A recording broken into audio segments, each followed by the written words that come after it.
since I read the Shari Franke book, I've been thinking about like, what would I tell her if I saw her and she asked me, you know, what do you think about the book? I would say that I thought it was fantastic. I would say that I thought it was honest. I thought it was compassionate. I thought it was, I thought it showed a level of emotional availability and emotional understanding that was unexpected for me, both in the way that she understands herself and the way that she understands Ruby from a psychological perspective. And I guess I would also want to tell her that like my overwhelming feeling is that she is incredibly, I'm trying to think, I feel like brave sounds like really trite, but she could go about this differently, right? Like she could have just vilified her mom. She could have told gruesome stories about her siblings and what they went through. She could have tried to elevate. She could have hidden parts of the story to make herself look better. Like she could have done a lot of things that wouldn't have been as honest. If you're new here, my name is David Colarossi. I'm a licensed psychologist. And in the evenings, I use events in pop culture to talk about psychological concepts. And tonight, we're talking about Shari Franke's book, The House of My Mother. I've done 2 reaction videos, which I will link here, on the Ruby Franke nightmare. And I, for the most part, stand behind my diagnostic comments. I stand behind my appraisal of Jodi and Ruby. So I don't want to waste time talking about them. I want to talk about the different relationships that Shari has with her church, with her father, with her mother, and with social media. So let's start with her father, Kevin. I think that we all knew that he had been overly passive. Just to give you like a high level overview, you know, Shari presents him as a pretty present, pretty kind, pretty supportive dad when she's growing up. He was sort of the nice guy in a house with this demon who was Ruby Franke. And she always views him that way. And then eventually Ruby sort of moves down this path of extreme discipline. She moves down this path with Jodi Hildebrandt, and she eventually sort of removes Kevin from the relationship and removes Kevin from his kids. And Kevin is, at the time of the abuse, the time when this all was brought to a halt, you know, Kevin hadn't seen his kids for a year. When I think about, it's hard for me because I recognize that I'm not in the relationship. I am not Shari, but it was frustrating for me at the end of the book to hear Shari speak so positively of her father. You know, she talks about it like he was passive, but taken advantage. You know, he was brainwashed by Jodi, and Ruby took advantage of him, and it's really their fault that he was unable to see his kids. And I think it's just it's such bullshit. I have a hard, I feel like saying that he was brainwashed or saying that, you know, his wife was overly dominant. I feel like it, at some level, removes culpability. And I just want to say that I thought he was a horrific father. I thought he was a coward.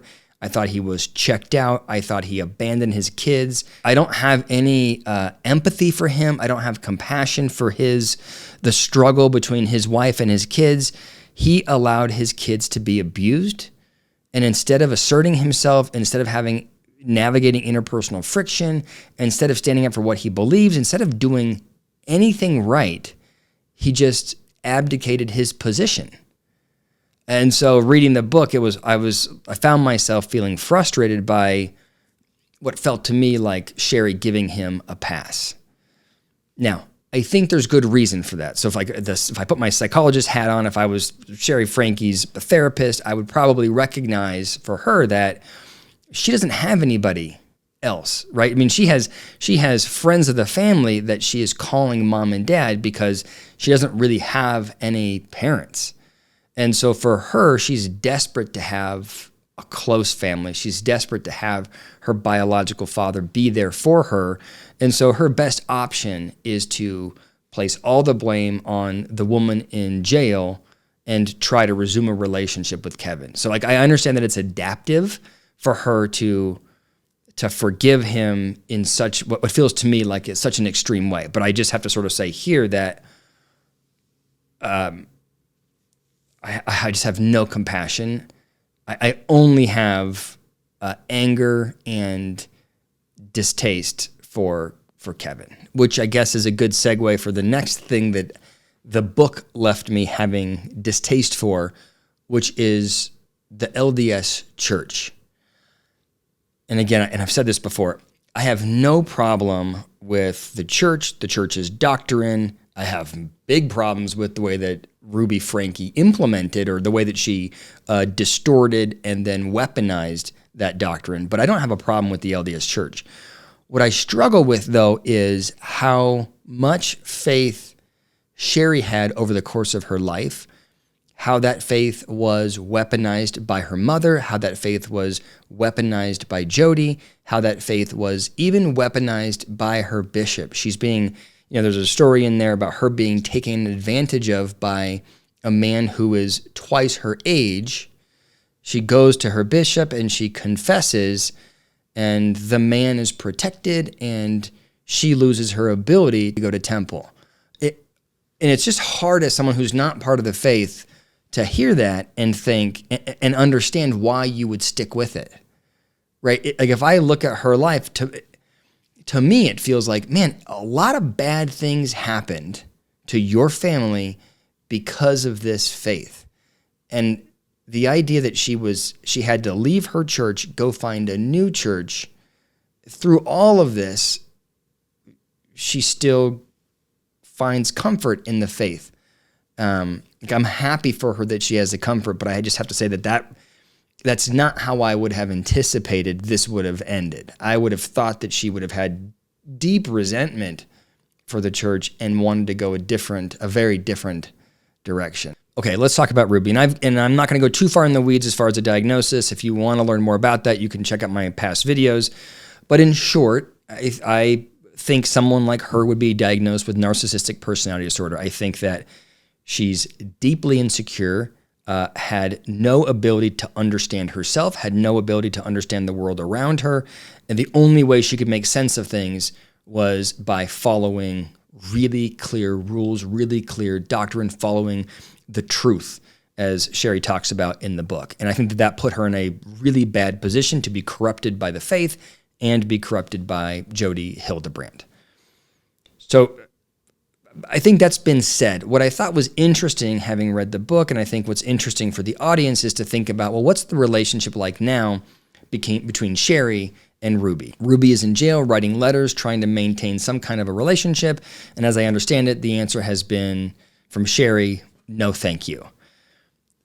Which, I don't think that there is a right or a wrong answer on Shari's part. I think Shari should do whatever Shari wants to do. What I will say, as someone who has worked as a therapist and has worked as a coach, I have had lots of clients who have been abused and who have been desperate to get an apology from the abuser. And in an effort to get the apology, they have put themselves under great psychological distress, trying to confront their abusers, trying to have really uncomfortable conversations, trying to talk about the past, right? They're like rehashing trauma in an effort to get this person to say, I'm sorry, in an effort to get this person to understand truly what they did. And my honest appraisal has been over the years that it's never worked out. Never. People need to do it, and maybe it feels good to hold somebody accountable, but when they say, I'm sorry, in my experience, the answer has always been, fine, and I remember what you did. The apology does not move the needle as far as Shari's lost childhood. There's nothing that Ruby can do to resolve it. And so, if I were Shari's therapist, I'd be saying, you can, if you want, you can talk to her. If you think it's going to make you feel good to reconnect with her. But if you're thinking that interacting with Ruby now is going to resolve the past, it's not.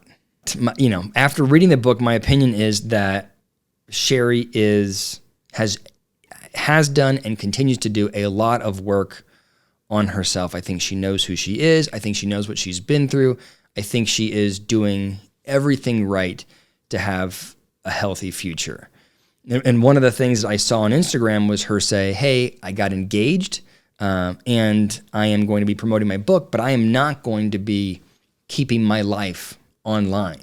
You know, in the book, she talks about the 2020 documentary and people like me, I think, that are looking at her family through a keyhole and then analyzing it in a critical way. And she's thinking, you know, hey, this is not for internet fodder, this is my family.